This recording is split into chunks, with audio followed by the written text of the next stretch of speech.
so edu sabre di ansama ho tia ya krochen sade etie pepepe no eno ane ede ebesom wo eno ntinsemi efrio maimu ensem anafe eye amanone ensem ane ede besom wo aba 14 tanso no eye ITV Ghana Insenia Television wo Facebook ane YouTube ensama wodo no ewo ho bomodin so be comment ya like ya share ya follow ede amaye ma foforo so hu de ekoso kasoa nyanya no kwantempo no so anti Mercy Junction ahia ana yebutu a ene ya wei ebo bosume no ne de toso eduonunum no yede ensema hodo no yede ba abesomo ensema hodo bedi kasebo ma kotine bi ene se galamse ku ayede mpaye ewo maiga ne mu empenifo bebre na no ana wo motu wana mo ne nso nkosiaga sabra me kasei National Anti-Illegal Mining Operations Secretariat task force womo etu anamo a meka se die akade bebre wode galamse wonsa etumi asom na yebekọ apomodi mu ensemu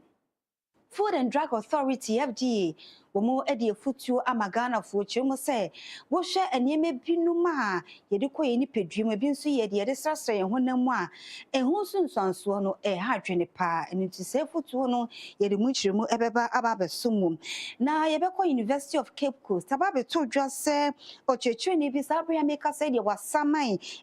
Ghana Tertiary Education Commission se wa hye se Vice Chancellor wono ewo eyesuapon mu ochimo se bonsi form yebato aso ne yakọ ensem foforo Socialist Movement of Ghana womo eden semato Ghana fo enim si ebeka bom na yankoba ne setwema mentwe ene ne mabia ensem fata emmoa ewo mpuntu mu no womo etu Ghana fofo ede afa hu yeto aso dia new kusasi chief wono ewo nkran wode ato dwa se ho behia sebia koye ebewo yentem wei eni afoforo bi no meka ho bi ne yede babasum se wia Premtobere Kasie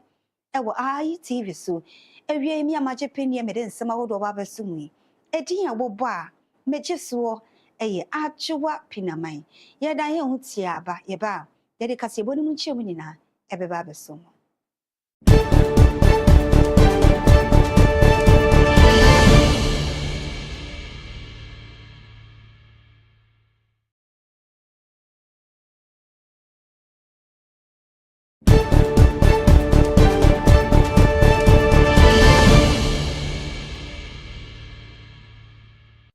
Ewusia mamenda wasese wajibre na wodi atwe don semni nemo suko ede amao Ghana mpenifo etitiru ene enintin ankonkron dwumeko ene adenom akasa ede afa galamse dwumedi a ha adwempaye ewo man Ghana mu sese insuwensuwa sese enobaye ese eye nyema bebre ni nsunsuanso nso ha adwempaye ewo apomodimo ensem enunti sabra meka sei die National Anti-Illegal Mining Operations Secretariat itwanete was a NASMOT womo task force etu anamon ni ninano ennam kwatikwan nkofo faso a womo etu galamse ewo honomu ochum se galamse dwumedie no ekoso paye ewo bonsasuo no aino ewo takwa nswayem ewo ye atoye mantemu Operation a course no Western Regional Security Council womo any blue water gas ena eka ebomu we nano ena mo hihede a abande gu aproso behwe se eba ye kwaye ena afa ye nso ahodo agadamse esenu no a wono behwe etu saafo no esosa won krata secretariat no ede aba no wo se task force yi ehweye ema akade ahodo a wono mo ede ye sa agadamse no womo de wono sa eto so womo sese ebi nso afa nso no womo emfidie ni ade nso no womo ehwe ema wono esa kasanse wono ana eye garamse hono eti womo ka no wono tupi afagyan wo se emfidie bi a wono ede ye adwuma a womo giye ebi eye 10 water pumping machines afa 4 chamfan emfidie ibi ena 5 engine seat ena etuo esoso eka ho ebie task force yi afasa akonya ne so ede ato obibia anim se wonhwe se ebeboa pa ma wono maboa ma wono ma ede garamse sensa sinsuo no kwaye no won betimetu wonum esosa and to officially open this 4-day training program for the National Anti-Illegal Mining Operation Secretariat NANOS Task Force. For too long, illegal mining has destroyed our rivers, degraded our forests, and threatened food security insecurity across the country. We cannot win this fight without a well-prepared and well-trained force. Lives, livelihoods, and the very future of our environment. Distinguished ladies and gentlemen,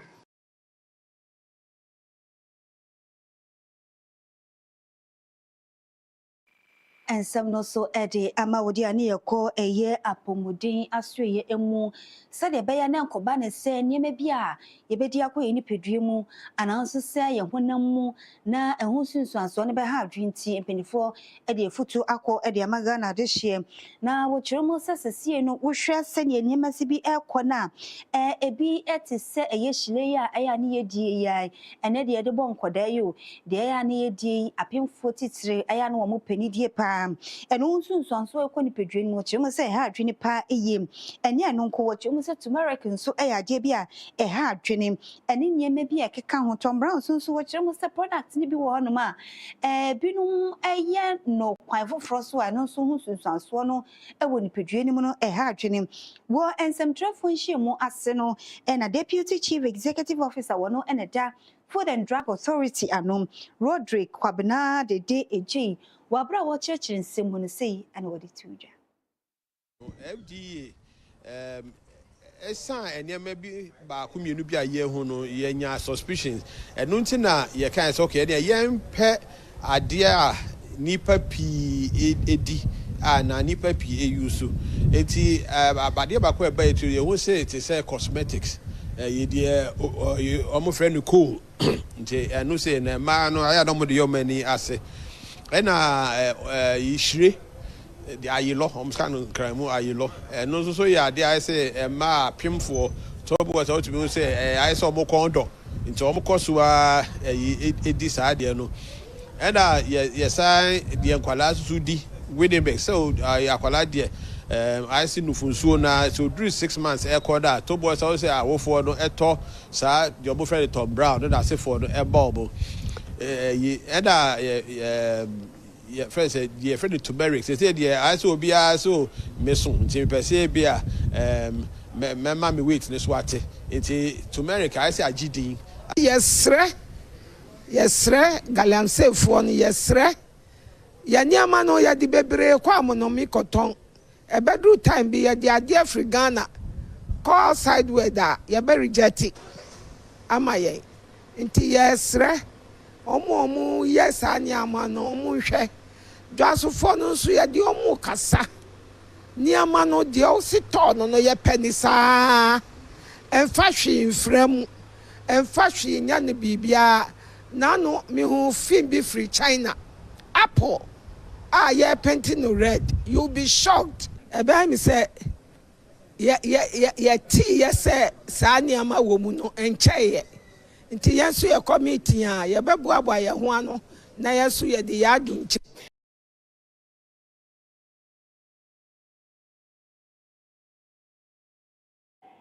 yet one some no sonia konsem fufro emu edia eye senior lecturer no ankasa so eye vice dean awada faculty of law ano ewa University of Cape Coast eye Dr. Elijah Tukwariba yen make us say die or file eye lawsuit case Tia aya Ghana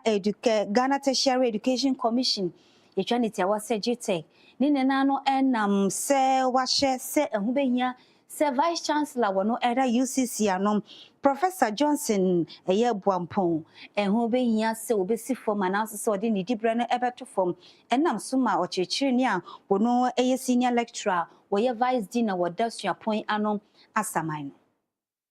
Wasamaya Wonmo Asamai Ghana Tertiary Education Commission no UCC and a second respondent and afe no Ghana Tertiary Education Commission Wonmo also atwaso ni nano namo Ejinesia wonmo sie a womo ayi pro vice chancellor Professor Dennis Walanyo Aheto se wonye acting vice chancellor Emma University of Cape Coast na wose weno ayadia eba behwe ate salary and afe accreditation and funding bia suapon won mu enya na ni na emu no se won man hwe endi enhyehyeye suapon no adidi wundum adwuma so a wɔtwerɛ sɛ ɛbɛha paa ɛno nti ɛna wɔn asamai wɔn no Professor Buampong wɔnya mfinhyia aduosia ɛno na nne wɔn ɛhwɛ sɛ wohwɛ Ghana yɛmra kuni no ɛyɛ article 119/1 ɛdema 1992 constitution a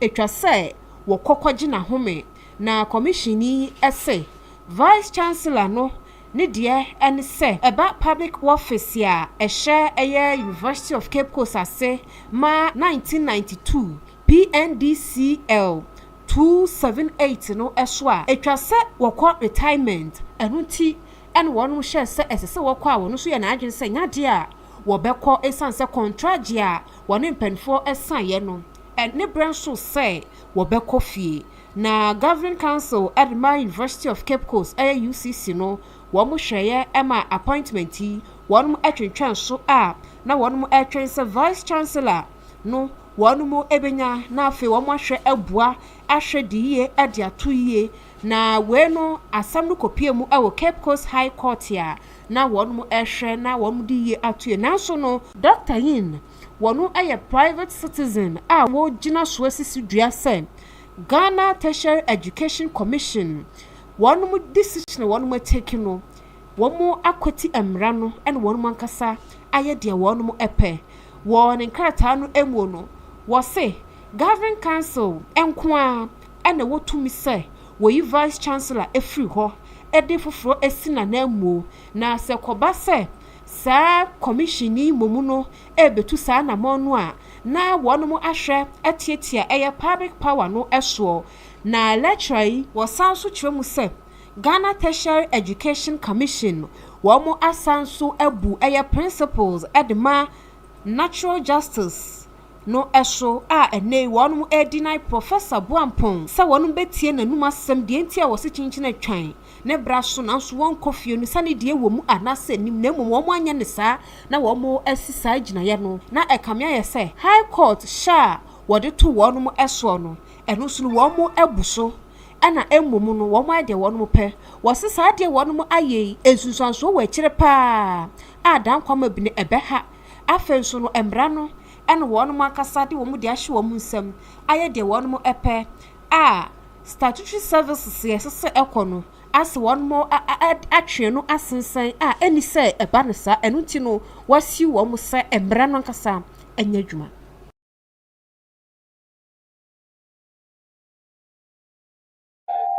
Yet one some no so edi amao na Socialist Movement of Ghana edi futu akọ edi amagana de share ochirum so my Ghana ye wo mu no ehu behia se ni na ye ka ye hu bom e ma ye nkọ be yese ye yi mu anase se ye sori tie wo bi ekoba ne sana emwa ema Ghana impuntu emfa ne ntemapa emfra se ekoba ne sentitimu eba eno so be ha adwene pa eyi na bra wode nsem etu dwa no eye Secretary General wono eneda Trade Union Congress ano Mr. Joshua Ansa wa kiremo se o my Ghana ya wo natural resources bebre niam bebre nso wo my Ghana mu se koba ne se yetumi hweso yi a ebetumi aboa ama my Ghana mpuntuo adore pa.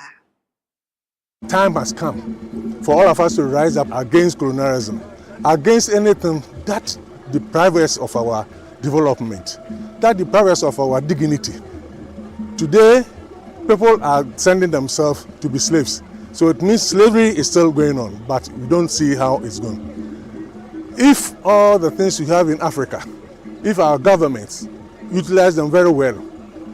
if they use it transparently, if they account very, very well, I don't think any of us should be seeing what we are seeing this time. So it is time for Africa and for Ghana to reappraise itself from this set of colonization. Yera Kasie Pratt Jr. our managing editor Edma Insight the Bokrata no enso kasaye a ne nsem no wono no erefa emfaso ene hia ehuhia se yebenya asopiti schools ena afei akade bi ebeboa ma wo man no etumpon wo man emu na no wo twa se wo hwese dagadam sei agi nsemu wo man mu no a ehaye pa enu ti no etwa se empanifo hwe na wonu si gina ya anu odire papa arefa gadam sei ehu enti sade adan kwa ma bi no wo man ebekọ ahohiehie mu. In Ghana, we are focused on a struggle against the neoliberal order.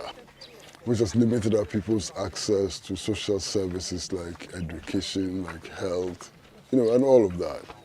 So broadly speaking, that is the focus of our movement now. We are not advisors to the governments. We are partners of the people in struggle for improved conditions of life and work. So we'll continue to struggle. If the governments come up with policies which are inimical to the working class, we would resist them. And if the governments come up with policies which are in the interest of the working class, we will support them. That's our stand. It poses an existential threat to Ghana. Indeed, the medical reports indicating that many children are being born in the galamsey-prone areas with defective bodies. Some of them have no limbs, some of them are blind, and so on, must be a great worry to us. The cost of producing potable water for our people has gone up. Our forests are being destroyed, and that is going to adversely affect the climate conditions in our country and in this part of Africa. And we are very deeply concerned about this situation. We need to fight galamsey with all the seriousness. Wo dwumadie no asia no convener Erema Socialist Movement Ghana wo wura wo poku Jew eso kasaye na wono no de wo kyerese eba eye wiase afa na nyina no a wo hwe sede anema ekro tichu ene aman ahodo so entokwa pinche ho yele basabasayo ena ekoso ewo asayo no so no emwa ema wo man anakro entumpon eno to de adhwedi emu odene ere ko magana de hwe se wo bibia ma nani ada ho ede afa sayo yi eho na momu no wo mo hwe se elmai puntuo ne nkankro ri ade ebedi wo no mu anim kan. Most important thing, and it's expressed in our theme, is that the global system, the imperialist system, is in crisis. It is in deep crisis. The best expression of that crisis is the increasing violence in society. Because what is happening is that as the great powers are no longer able to resolve the problems economically, politically, the environment, and just the sheer levels of resistance that are developing to exploitation, they are resorting to violence. And that's what you're seeing in Gaza today. Israel can no longer dominate, so it is seeking to destroy. That's what you're seeing in Sudan. The balance of social forces doesn't work, and so they have resorted to war. The same thing is happening in Congo. The same forces are attacking Cuba, are trying to destroy the Cuban society and Cuban revolution. They're trying to destroy Venezuela.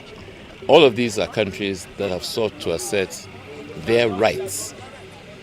to control their resources, their natural resources, to control how they develop their society in order to meet the aspirations of their people. But powerful global forces insist that this is not acceptable and that all of those countries, including our own, should be organized for the benefit of a tiny percentage of the world population.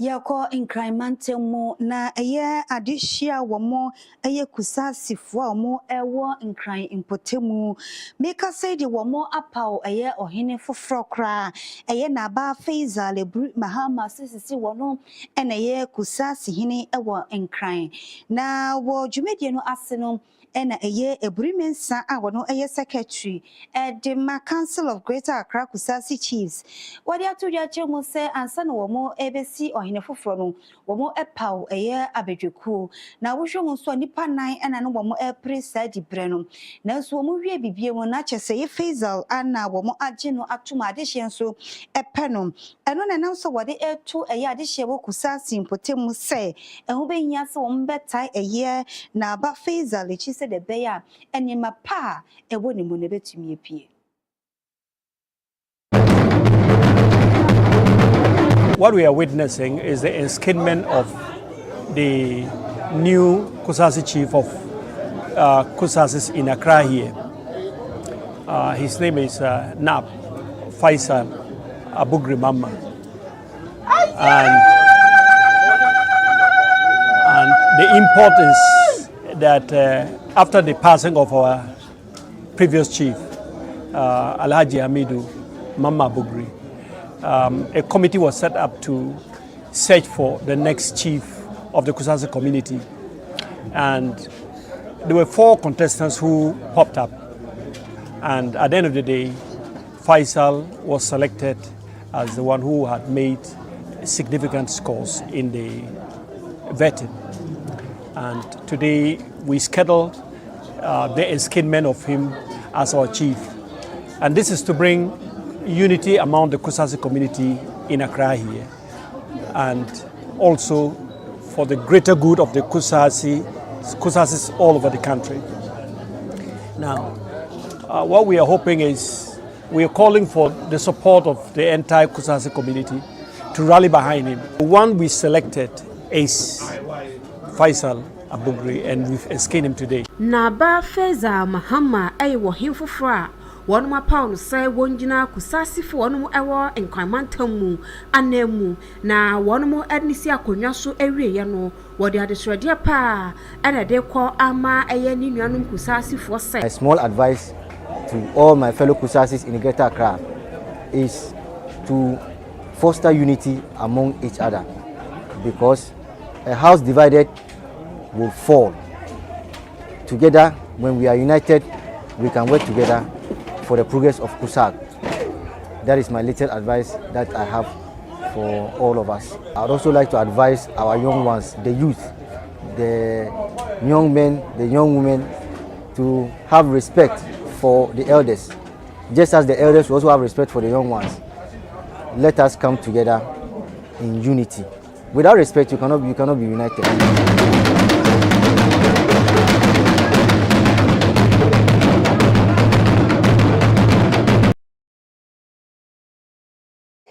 Ewia Premtobere Kasie ene eguso ide esomo. Yebe dan ye hu tie wa ba ye ba ebebura amanone ensem.